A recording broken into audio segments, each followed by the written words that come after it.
always nice having you again on the program Nitty Gritty. We will continue looking at the review of 2013 sporting events in Nigeria and of course make projections for 2014.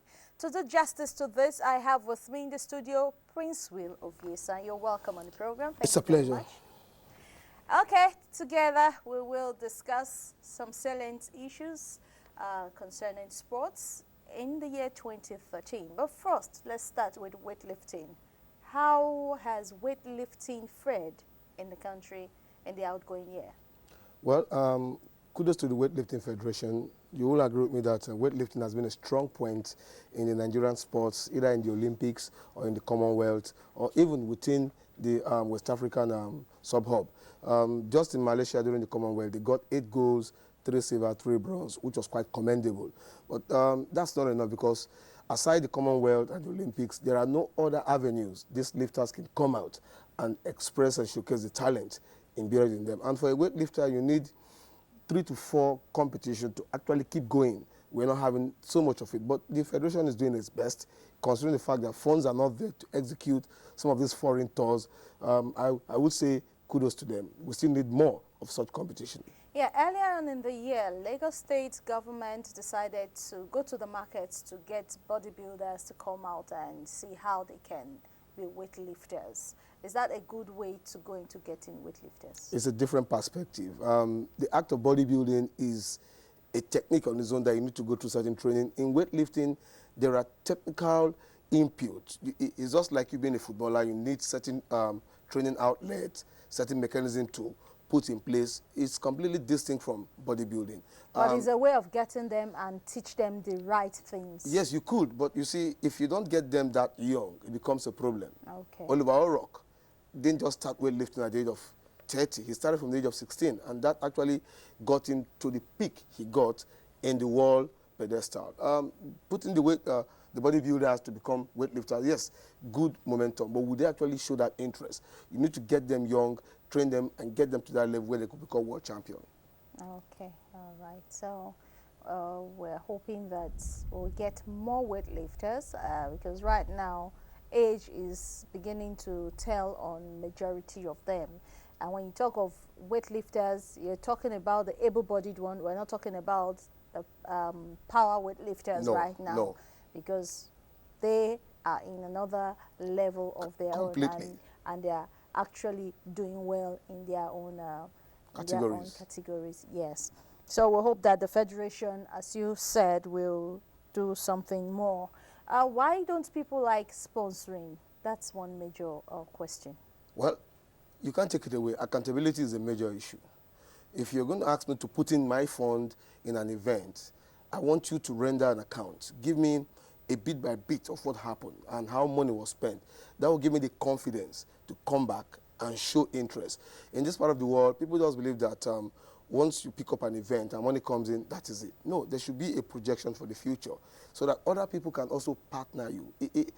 The issue has even gone beyond sponsoring. It is now partnership. You bring in what you have, I bring in what I have. I have the talents, I have the athletes. You bring in your money, then we see how it grows as partners. Not just collecting the money, you spend it for other means, and you don't give me reports. Nobody wants to come back. All right, now let's quickly take a look at volleyball. In the outgoing year, there's nothing, will I say, nothing the Federation has really done that merits commendation. What is responsible for that? You talk about commendation. The Volleyball Federation is just dormant. It's a sleeping dog.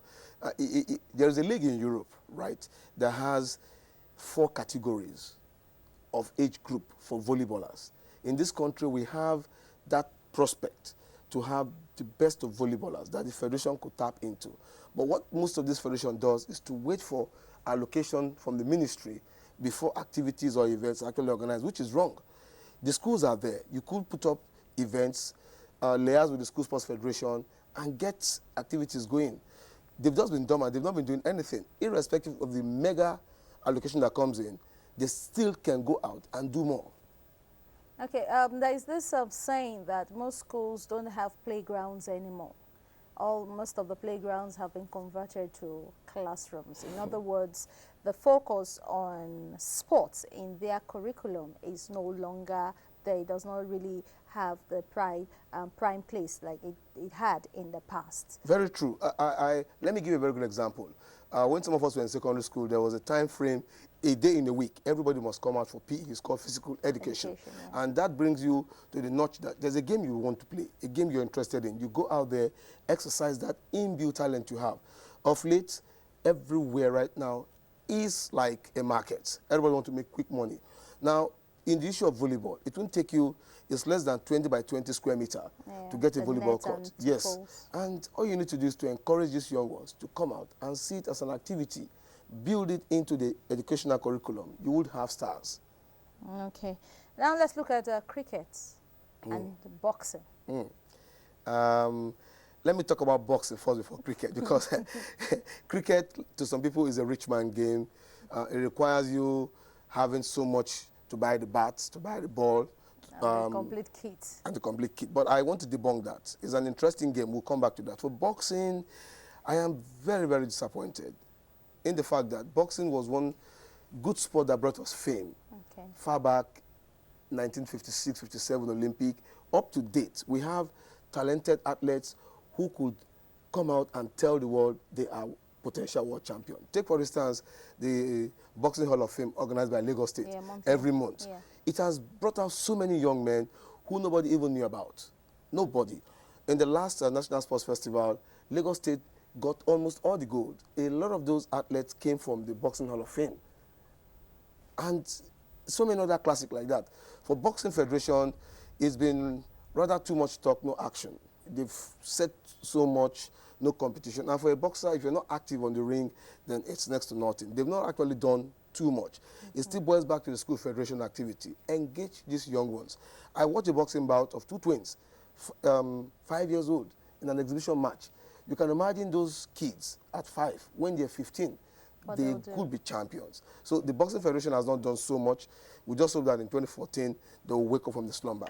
Okay. Then cricket. You spoke about cricket. Yes. If we're actually going to take cricket to the next level, we need to have pitches for cricket in schools. The only overcourt we have right now is at TBS, and schools don't go there. Even the children themselves don't even understand the rules that govern cricket. So you must teach them these rules, tell them the interest in cricket, how you make your scores, how you make your runs. It will give them a bit advantage to begin to look at cricket. For now, cricket is a game nobody wants to go into.